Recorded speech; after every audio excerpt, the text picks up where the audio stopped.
rack and cluster-level building blocks for AI factories.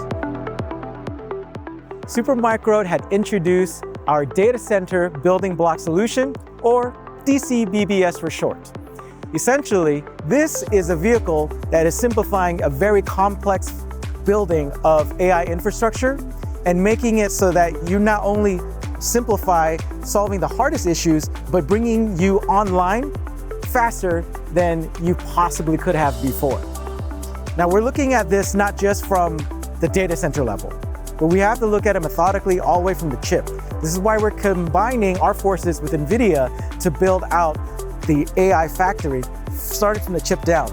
As you know, Supermicro is professional at building the servers, the rack scale architecture.